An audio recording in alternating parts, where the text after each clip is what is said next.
Ginong mediko, tingnan niyo nga ang Kapitan Tenyong. Ako na po. Umamatay pala. Ginoo, di maaaring tawagin ang tulan na makapagpumisa ng Kapitan Tenyong. Di po, ako na po ang tatawag. Pura po.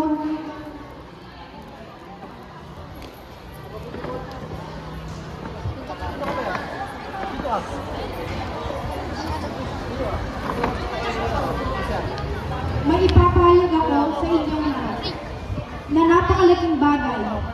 Si Kapitan Tenyong ay lilipat na sa bayang Tahimik. Ang huling-hiling niya lang ay magmakaawa kay Ginang, Juana at Ginoong Miguel na magpakasal siya kay Julia. Ano? Ipakasal siya kay Julia? Bakit? Sapagkat may kasunduan sila na magpakasal sa oras na ito. Julia, halika nga. May salitaan nga ba kayo ito niyo? Ina, ang taong malapit ang tumulong sa hukuman at malapit ang makita ang Diyos ay hindi nagsasabi ng kasinungalingan. Ah, totoo nga. Ninong na anak, sukat na pamangkin! Ina! Hindi kita anak! Ina, sundan niyo po. Ay mamamatay na. Kaya naman lahat ng petisyon sa katihigawan. Mamatay na na! Eh, paano si Miguel? Ako po'y pinilit ko kay Miguel at ako yung sumayon para na hindi kayo mapuot. Masunuring anak, tingtin na ang kapitan ninyo. Miguel, ikaw ang sumagot. Tay, ano po ang pasago? Anak, hindi natin may pagkakait ang taong malapit ng mamatay. Aliwala, tumapayag na po ako. Ginoong General, ikakasal daw po ang Julia kay Kapitan Tenyo. Ako'y tatay ng lalaki, saksing lalaki, at ikaw po ang babae. Parang Teban, ikaw na raw po si Kapitan Tenyong. Tenyo at Julia, ngayong gayo ay nagnanais na mag-isang dibdib sa harap ng Diyos at kanyang sambayanan. Pagdaupin niyo ang inyong mga palad at ipahayag sa inyo ang imithing magsipan sa banal na sakramentong kasal.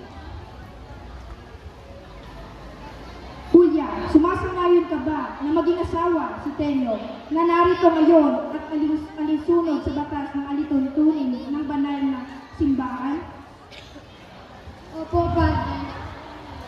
Buong puso mo bang pagkakaloob mo kanya, inyang sarili bilang kanyang may bahay?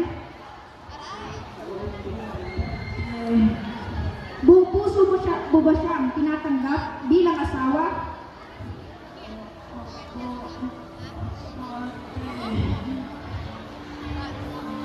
Tenyo, sumasangayon ka ba bilang maging asawa ni Julia na narito ngayon, alinsunod sa batas, alituntunin ng ating banal na simbahan?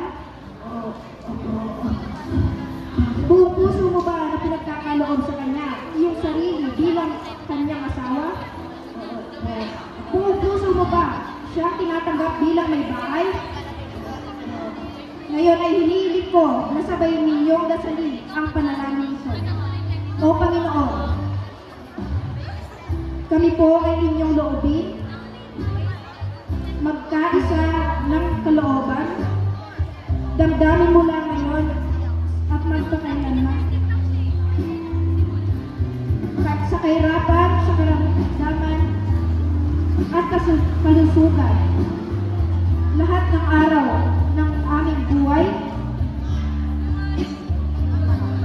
bilang tagapagpatunay ng simbahan, pinatunubayan ko, binasbasan ang pagtataling puso ng inyong pinagtipan sa ngalan ng Ama, ng Anak, ng Diyos, Espiritu Santo. Amen.